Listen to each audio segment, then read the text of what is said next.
Ça va être maintenant le moment de la parole de Dieu. J'invite JD. Et je vais prier pour toi, mon frère.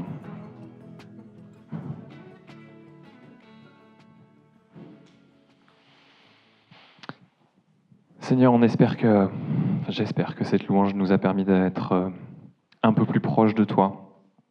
C'est maintenant le moment d'écouter ta parole. Je prie qu'on puisse avoir des cœurs disposés. On voit que dans cet épisode, c'est toi qui fais le premier pas, mais c'est aussi à nous d'y répondre. C'est à nous d'avoir un cœur disposé, une intelligence ouverte à ta parole pour se laisser saisir, transformer. Et je prie que tu puisses te servir de JD, que ton esprit et ton Esprit Saint l'inspirent pour nous toucher, Seigneur. Amen.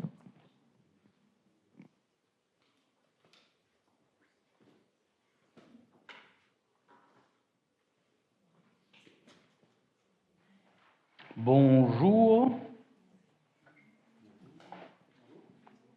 Est-ce que d'habitude il fait sombre comme ça, ou est-ce que c'est particulièrement sombre aujourd'hui? On n'a pas les lumières ici d'habitude? Ça va, vous allez vous endormir ou pas? C'est ça ma préoccupation en fait, si vous n'avez pas compris.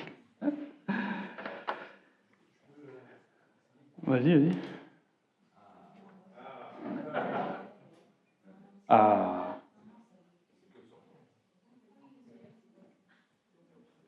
Ça, ouais, pour moi c'est mieux. Ok. Vous pouvez ouvrir vos Bibles. Dans Genèse, on sera au chapitre 28, on va prendre la suite de là où on en était la dernière fois.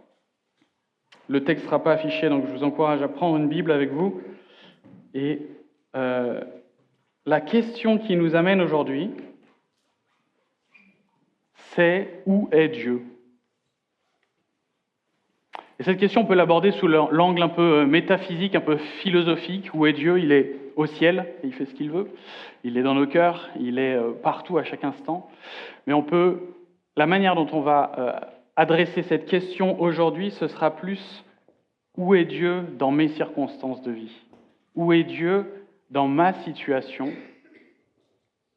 Et c'est beaucoup un où est Dieu qui vient avec des émotions qui sont fortes à ce moment-là.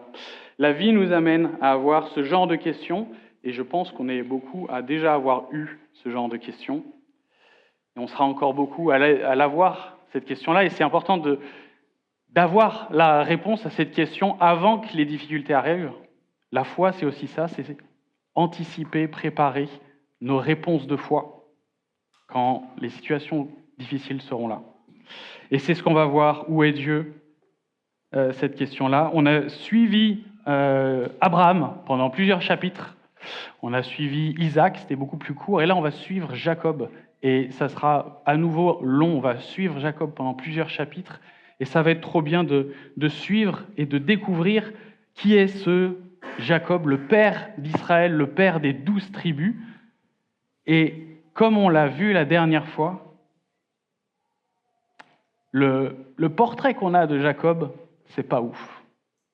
Le portrait qu'on a eu de Jacob jusque-là, c'est pas un chic type, en fait. Il vole, il trompe, il a usurpé la bénédiction. La situation qu'on va lire là fait directement suite au fait qu'il ait volé la bénédiction de son frère. C'est un sale type, en fait. Jacob, là, jusque-là, c'est un sale type. Et ça va être cool de voir ce que Dieu fait avec un sale type. C'est ça, en fait, qu'on va suivre pendant plusieurs chapitres. On va voir ce que Dieu fait avec quelqu'un qui est pas terrible, en fait.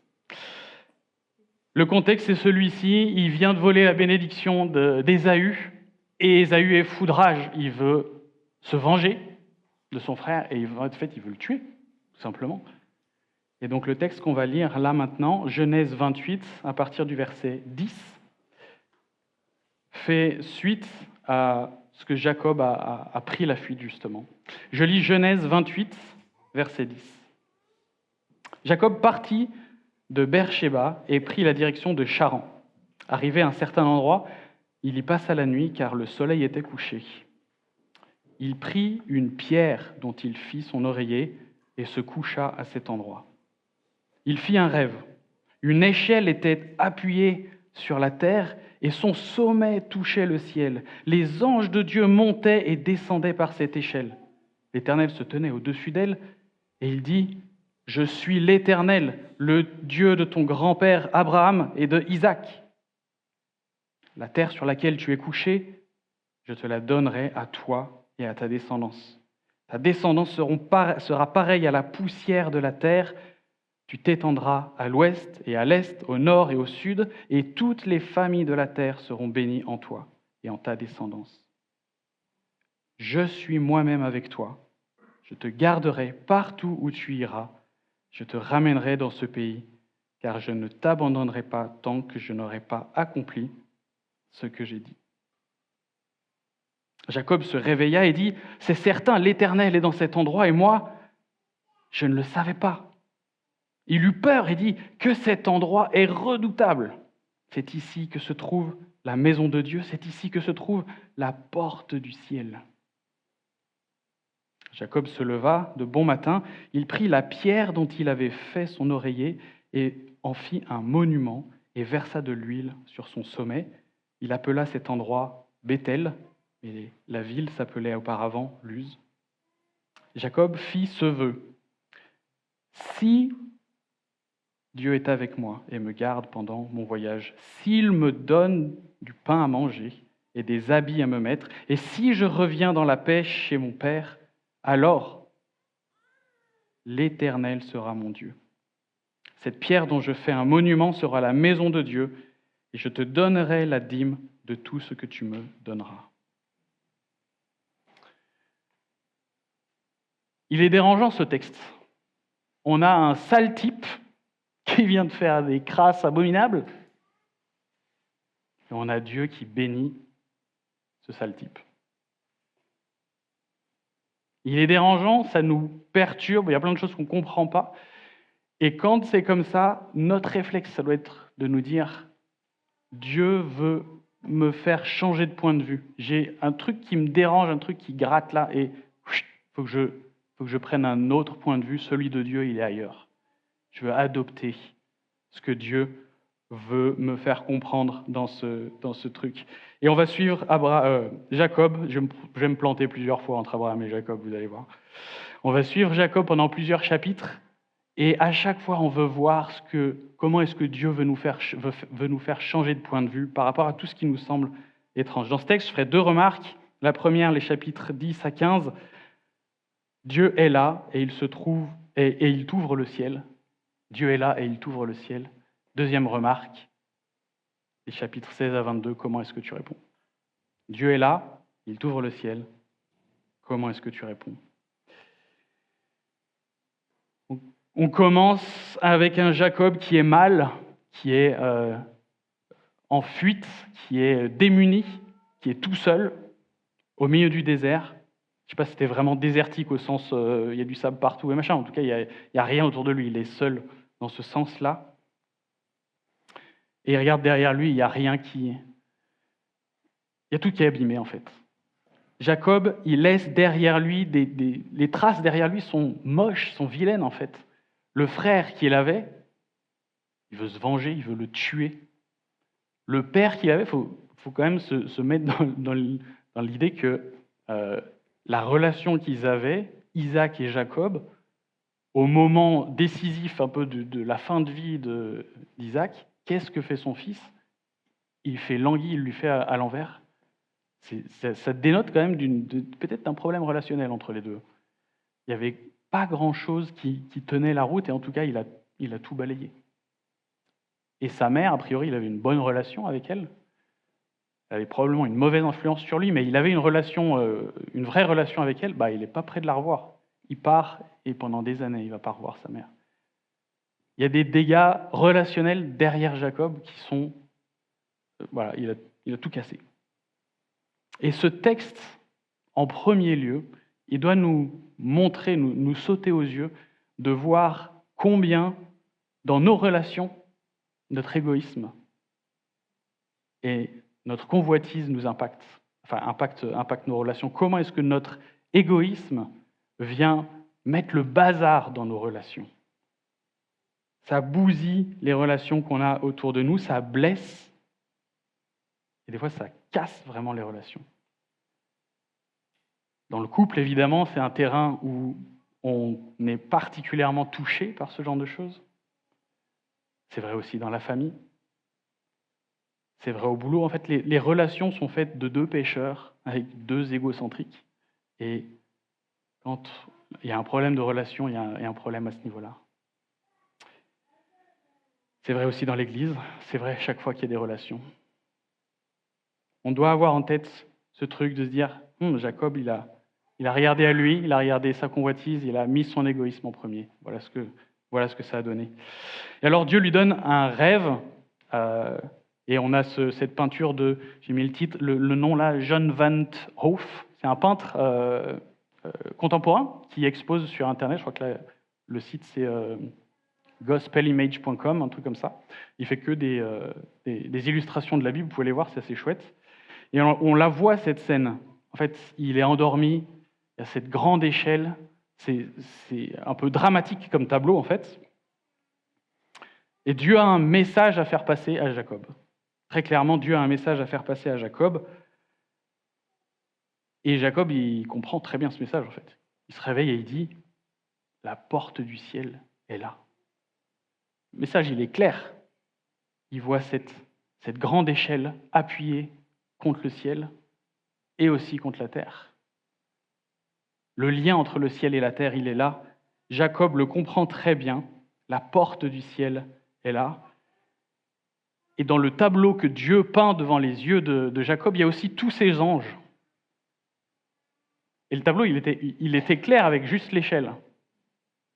Qu'est-ce que les anges viennent rajouter là-dedans, en fait? Et en fait, les anges dans la Bible, on n'en parle pas beaucoup, en fait, mais il y en a souvent. De Genèse à la sortie du jardin, qui garde le jardin, à Apocalypse, où c'est les anges qui se chargeront de combattre Satan, le dragon ancien. Il y a des anges partout, en particulier dans le ministère de Jésus. Il y a des anges régulièrement. Alors, qu'est-ce que ces anges viennent apporter à cette scène-là? Le message était clair. Qu'est-ce que ça dit de plus? Donc, on a besoin un petit peu de mieux saisir. Souvent, c'est un sujet où les anges, on n'est pas très à l'aise, on ne comprend pas trop. C'est les esprits, tout ça, on ne sait pas trop. On doit être suffisamment clair quand même sur notre compréhension des anges. C'est important, je pense. C'est pas l'essentiel du passage du message de la Bible, mais... Première question, est-ce que les anges, ça existe? Absolument. Les anges, ça existe. Si vous croyez en la parole, j'espère bien que pour vous, c'est clair. Les anges, ça existe. Deuxièmement, qui sont-ils et qu'est-ce qu'ils font? C'est quoi leur ministère? Alors, la parole de Dieu nous décrit les anges comme étant des ambassadeurs, des messagers. C'est des êtres spirituels qui peuvent prendre une apparence visible, en tout cas l'œil humain peut les voir réellement comme une apparence humaine. Vous savez aussi probablement que chez les anges, il y a une hiérarchie, les séraphins, les chérubins, les archanges, et la légion, l'Éternel des armées, il a une armée aussi nombreuse que les étoiles du ciel. Voilà combien ils sont nombreux, les anges de Dieu. Et alors, qu'est-ce qu'ils font ces anges? C'est quoi leur ministère? Les anges ne sont pas soumis à la chute, au même titre que nous sommes héritiers d'Adam et nous portons tous la chute en nous. Ce n'est pas le cas des anges. Les anges, certains sont déchus, mais les autres ne sont pas soumis à la chute, et donc ça fait d'eux les premiers adorateurs de notre Dieu. C'est beau, non? Les anges, c'est les premiers adorateurs de notre Dieu, c'est leur premier ministère. Deuxième ministère des anges, c'est la force d'intervention de Dieu sur terre. Ça fait un peu militaire de le dire comme ça, mais c'est pas toujours, ils n'interviennent pas toujours avec un aspect militaire, mais Dieu déploie ses troupes pour intervenir sur terre régulièrement. Alors à quoi ça nous sert de voir ces anges-là sur cette échelle? Hébreux 1,14 nous dit ceci: « Les anges ne sont-ils pas tous des esprits au service de Dieu, envoyés pour apporter de l'aide à ceux qui vont hériter du salut ?» Qu'est-ce que Dieu est en train de montrer à Jacob avec cette échelle qui touche le ciel, la terre, et plein d'anges dessus? Il est en train de dire à Jacob, Je suis à l'action. La promesse que j'ai faite à Abraham, que je suis en train de te faire à toi, c'est pas un truc inerte, c'est pas un truc mort qui interviendra dans 1000 ans. Non, je suis à l'œuvre. Mes troupes sont en marche. Le plan du salut, il est en marche. Il est en train de se faire. Dieu est là, il envoie ses troupes. Alors moi, quand je lis ce passage, j'ai deux problèmes. Mon premier problème, c'est un problème de justice. Et mon deuxième problème, c'est un problème de justice. Il y a quand même plein de trucs qu'on se dit, c'est injuste. C'est injuste. Mon premier problème, c'est pourquoi est-ce que Dieu bénit un sale type? Je veux dire, la récompense, on aimerait qu'elle soit à quelqu'un qui soit pas un sale type, quoi. Pourquoi est-ce qu'il bénit quelqu'un qui vole la bénédiction de son frère? Et encore une fois, là, donc chez nous, ça sonne comme une injustice. Et là, on veut adopter le point de vue de Dieu. Il est en train de nous montrer, de nous dire, attends, tu ne regardes pas au bon endroit. Et en fait, ce passage-là, il nous dit beaucoup plus que ce que Jacob aurait dû faire. Ce passage, il nous dit, en fait, qui est Dieu et comment il agit. Et c'est ça qu'on veut voir. C'est ça qu'on veut prendre de ce passage. Il renouvelle ses promesses comme il l'a fait à Abraham, à Isaac. Là, il le fait à Jacob. Et en fait, il montre combien est-ce qu'il est fidèle. Il y a eu des difficultés à avoir des enfants sur les trois, en fait, Abraham, Isaac, puis on va voir Jacob aussi, ce sera le cas. Il y a eu des difficultés à avoir des enfants. Dieu est fidèle, il a amené ce qu'il avait promis, et il est en train de le faire. Il est en train de montrer sa bonté. En fait, il est juste en train de bénir quelqu'un. Et ça, de base, ça montre quelque chose du caractère de Dieu. Il est bon. Il dit des choses bonnes pour que ses créatures reçoivent des choses bonnes de lui. Ça dit des choses de Dieu.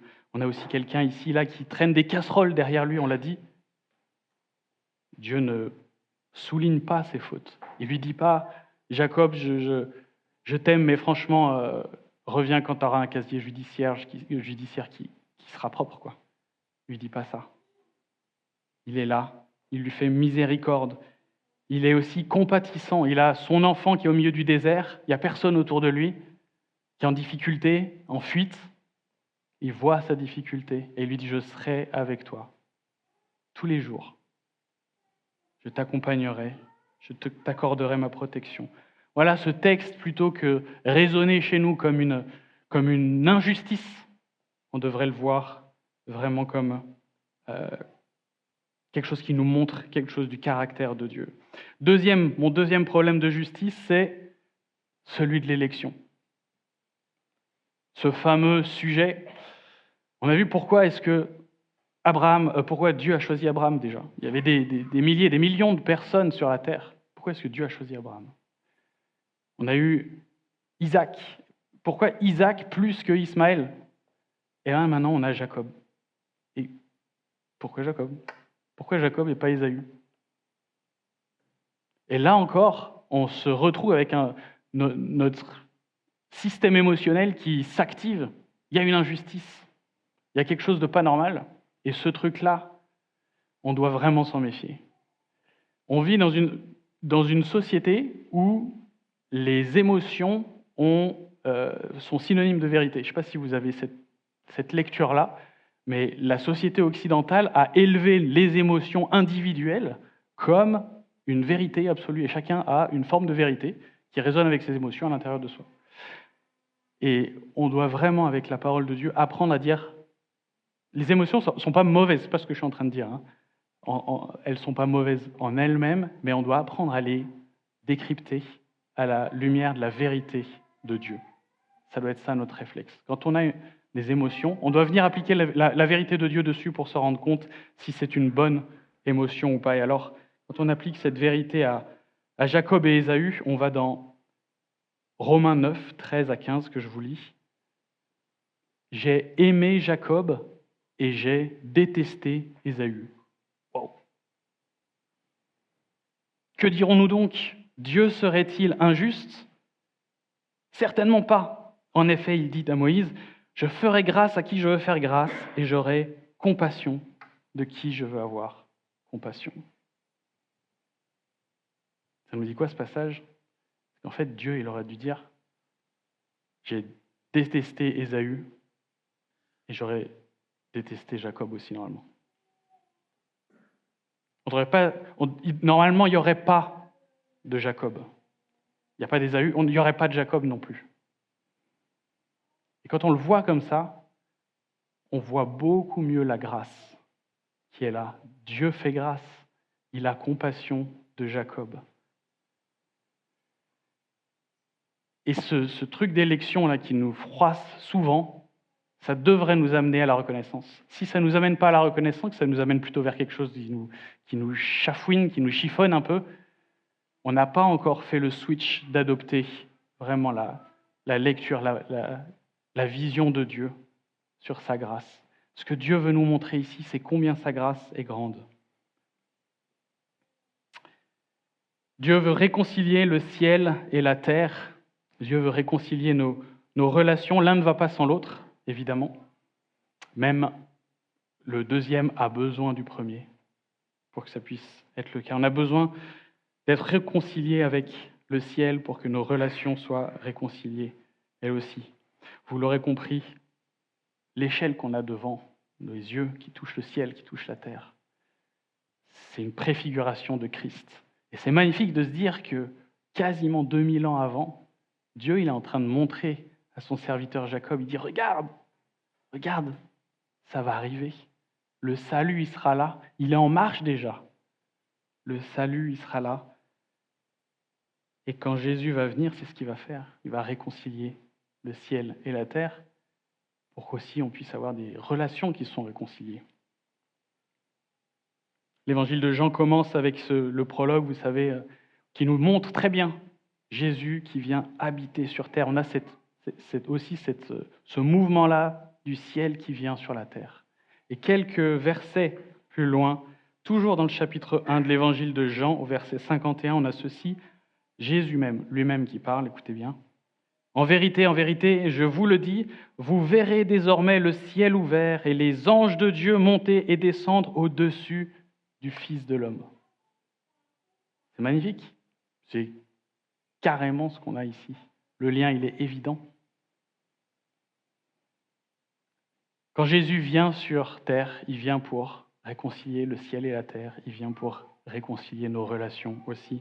Il vient pour qu'on regarde notre égoïsme, notre convoitise qui fait du dégât dans les relations qu'on a autour de nous. Et il vient pour changer ça.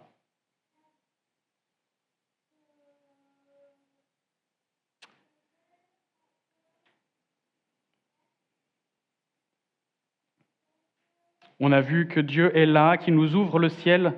Comment est-ce qu'on répond? Et je ne sais pas si vous avez noté, avant qu'on plonge dans la réponse de Jacob, est-ce que vous avez noté comment est-ce que Dieu se présente? Dieu se présente en disant « Je suis le Dieu d'Abraham, je suis le Dieu d'Isaac » Et non, il ne dit pas « Je suis le Dieu de Jacob ». Je suis le Dieu d'Abraham, je suis le Dieu d'Isaac. Et là, il n'est pas encore le Dieu de Jacob. Et ce truc-là, ça nous renvoie, nous qui sommes parents, ça nous renvoie à dire qu'est-ce qu'on transmet à nos enfants. Et les ados qui sont dans la salle, ça vous parle aussi directement. De dire à un moment, vos parents vous ont probablement montré le chemin de la foi. Dieu est probablement le Dieu d'Abraham, d'Isaac, il est probablement le Dieu de vos parents, certainement.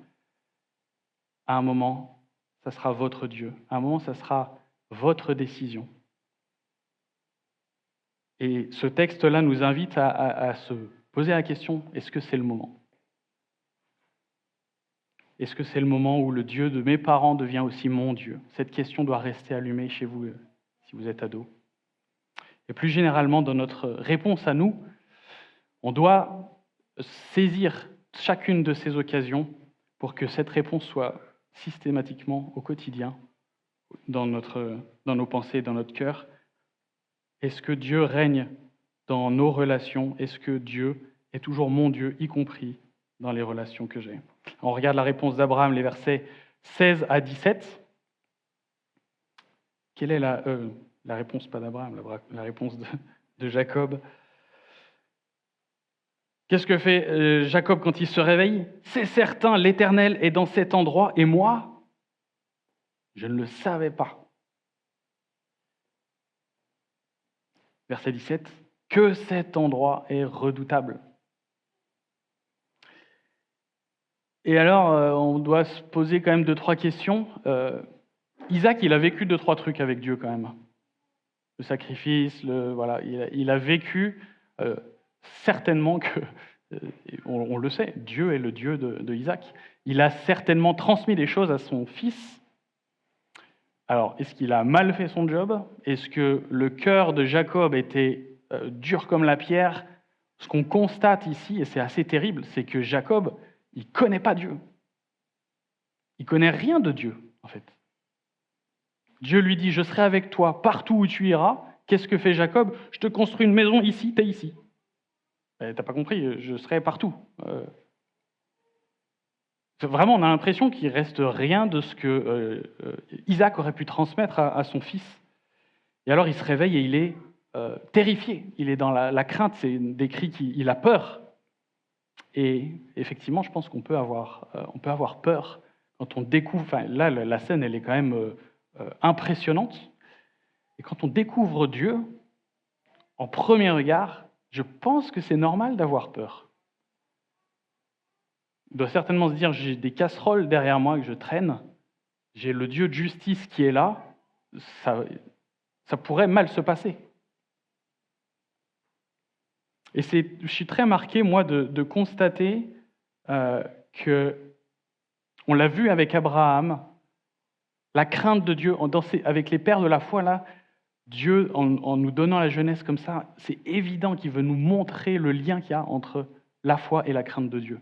On l'a vu avec Abraham, combien la crainte de Dieu était centrale dans sa démarche, notamment sur l'épisode du sacrifice. Ici, on a un Jacob qui est dans la crainte de Dieu, mais il est dans la crainte d'un Dieu qu'il ne connaît pas. Et là, on a quelque chose de vraiment particulier. Et la crainte de Dieu, les amis, voilà un peu à quoi ça peut ressembler. Alors ce petit schéma, peut-être qu'il est un peu complexe, mais il se lit de gauche à droite. Au début, on se cache de Dieu. On se cache de Dieu parce que le seul truc qu'on peut connaître de Dieu au début, c'est sa sainte justice. On a un Dieu qu'on voit comme étant le juge terrifiant. Et oui, il y a de la crainte et de la terreur ici. Et alors on est ici. La crainte de Dieu ici, c'est de la terreur. Et puis on commence à cheminer. Et puis il y a de l'étonnement au fur et à mesure. Et au fur et à mesure où on avance, on découvre que la sainte justice de Dieu, elle est couplée aussi avec son saint amour. Et alors la crainte de Dieu, c'est plus juste le Dieu juge terrifiant qu'il peut y avoir. Il est couplé avec tout l'amour de Dieu qui vient avec. Et au fur et à mesure, là où on se cachait de Dieu parce qu'on avait raison de se cacher, au fur et à mesure où on apprend à connaître Dieu, on cherche la présence de Dieu, on veut se soumettre. Et on passe par le respect, la confiance et l'adoration au fur et à mesure. Notre crainte de Dieu grandit continuellement sur notre chemin de foi. Et c'est ce chemin-là. Et Jacob, probablement qu'il est passé très très rapidement de la terreur à l'étonnement. Son réveil probablement là, et on va le voir dans un instant, il fait un vœu, et probablement qu'il se trouve quelque part là, entre le respect et la confiance. On sent que sa démarche de foi, elle n'est pas très mature, mais il est quelque part là. Ce schéma, il n'est pas de moi, hein, il est d'un excellent livre que je vous conseille de Edward T. Welch. Le livre s'appelle « Quand la crainte des hommes est plus importante que la crainte de Dieu ». Un excellent livre, vraiment, je vous le recommande. Et donc voilà, c'est très marquant de voir combien Dieu il veut mettre ça au centre. Et j'ai aucune notion de l'heure parce que mon truc n'a pas fonctionné, mais je vais accélérer. La première réaction, c'était la crainte de Dieu. La deuxième réaction qu'on voit chez Jacob, c'est la consécration. En fait, il voit cette échelle, c'est presque touchant, il voit cette échelle, son premier réflexe, de se dire, lui, il est démuni, il est dans le désert, il est seul, il a cette échelle qui vient, quelqu'un qui vient à son secours, qu'est-ce qu'il fait? Il fait une maison pour Dieu. Son réflexe, c'est de dire, mais Dieu, pars pas, je veux que tu habites avec moi, je veux que tu sois avec moi. il est seul, il y a quelqu'un qui vient à son secours. C'est ça son premier réflexe. Et c'est beau. C'est beau. On sent que c'est un peu immature, mais c'est un petit pas de foi que Jacob fait. Et avec ce petit pas de foi, il y a également, directement associé avec, vous l'avez vu, la dîme. Je te donnerai une partie, la dîme de tout ce que tu vas me donner. La dîme comme une réponse directement associée à sa démarche de foi. Et ça, c'est notable aussi. Pas que ce soit quelque chose d'obligatoire, vous le savez, mais c'est simplement une réponse naturelle. Dieu vient à son secours dans son état. C'est une réponse naturelle, comme un sacrifice de bonne odeur pour l'Éternel. Alors on va décortiquer 3 remarques rapides sur... on sent qu'il y a des choses immatures et des choses à suivre dans la démarche de Jacob, et il y en a d'autres où non, c'est pas une bonne idée peut-être. Et on va regarder un petit peu ça. La réponse de Jacob, le vœu de Jacob, au verset 20 et 21, il y a quand même une saveur un peu aigre-doux. Je ne sais pas ce que vous en pensez, mais ce n'est pas tout à fait la démarche de foi belle qu'on aimerait voir. La démarche de Jacob, elle est transactionnelle. Vous avez vu, c'est conditionnel. Si Dieu fait ça, si tu fais ça, alors tu seras mon Dieu. Alors les amis, dans les bonnes pratiques et les mauvaises pratiques, évidemment on est dans la mauvaise pratique là. On n'est pas dans le mode conditionnel, dans le mode transactionnel avec Dieu. N'essayez pas de faire ça chez vous. C'est une mauvaise idée. Deuxième remarque sur la démarche de Jacob, on voit que Dieu, qu'est-ce qu'il lui promet ? Il lui promet une descendance, un pays, une bénédiction, une protection sur sa vie jusqu'à ce qu'il revienne dans son pays. Les promesses de Dieu sont gigantesques. Qu'est-ce que Jacob donne en retour ? Je te donne une partie de mes biens. On sent cette disproportion entre les deux. Il n'y a aucun rapport voilà, il y en a un, c'est comme ça, quoi. Et en fait, quand on voit ce truc-là, là aussi, je trouve qu'il y a quelque chose de beau dans sa démarche de foi, où il a conscience, en fait, elle est remplie d'humilité. Même si c'est transactionnel, même si c'est un peu fourbe, il y a quand même de l'humilité. Il se sent vulnérable.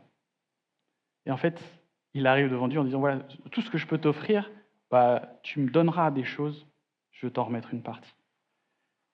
Et ça, dans les bonnes pratiques de la démarche de foi, ça, on veut garder, les amis. L'humilité et le sacrifice naturel de la réponse.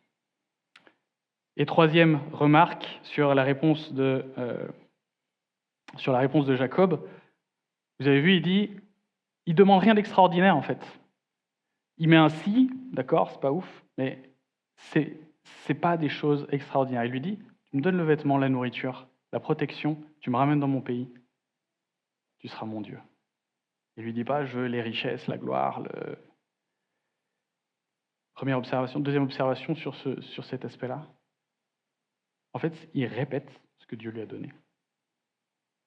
Il est tout simplement en train de dire, tu m'as promis des choses, ce que je te demande, ce sur quoi je m'appuie, c'est ce que tu as déjà promis. Et ça, dans les bonnes pratiques de la foi, on veut garder aussi. S'appuyer sur ce que Dieu nous a déjà donné, prier ça avec foi. Et Dieu nous le donnera. On va conclure, on prend la scène dans un instant. On aura un temps de prière avant. Si on reprend la question de départ, où est Dieu ? Dieu, il est partout. Dieu, il est dans nos déserts, il est dans nos relations brisées, il est dans nos autels, nos petits pas de foi immatures. Dieu est là. Il nous ouvre le ciel. Comment est-ce qu'on répond ? La réponse de Jacob, c'est de faire une maison à Dieu.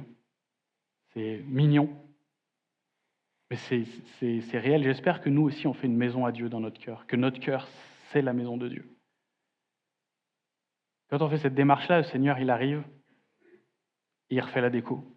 Et il va peut-être détruire des murs, il va peut-être déplacer, refaire toute la configuration de la maison. Mais c'est ce qu'on veut.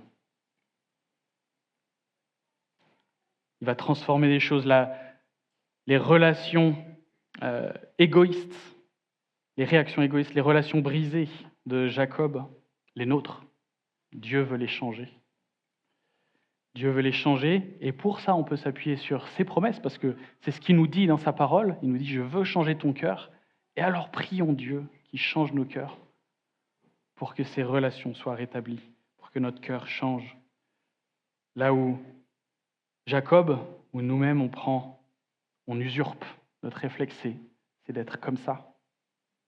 Dieu, il veut nous changer pour qu'au contraire, on soit comme ça, on soit des bénédictions. Qu'est-ce que Dieu veut faire dans nos cœurs?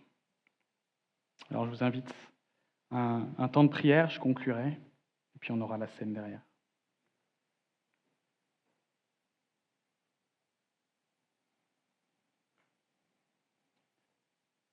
Père éternel, merci pour ta parole. Merci parce que tu as mis cette échelle en place. Tu as réconcilié le ciel et la terre. Et oui, on se reconnaît dans Jacob, je me reconnais dans Jacob, à faire des dégâts autour de moi, dans mes relations. Et Seigneur, je veux juste te dire merci d'avoir manifesté ta fidélité et ta bonté envers nous. Merci d'intervenir pour réconcilier le ciel et la terre. Merci d'intervenir pour aménager notre cœur, pour qu'il soit selon toi. Et merci, Père, de restaurer les relations. On n'a plus une perspective un petit peu de cycle fataliste, de tomber dans encore des problèmes relationnels. On peut avancer avec une perspective joyeuse de se dire non, tu rétablis les relations et tu nous permets d'avancer avec un système qui est réformé par ta parole, par qui tu es. Amen.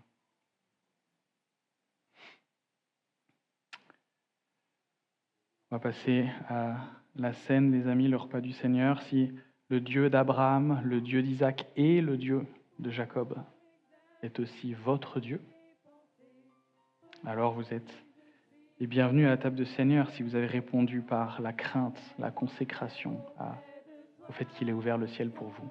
Vous êtes les bienvenus à la table du Seigneur. C'est juste derrière moi, le pain, le vin. Vous pouvez vous lever et venir vous servir. Et je propose de prendre cette scène avec cette image de l'échelle, de Dieu qui descend de son échelle vers nous, tout simplement.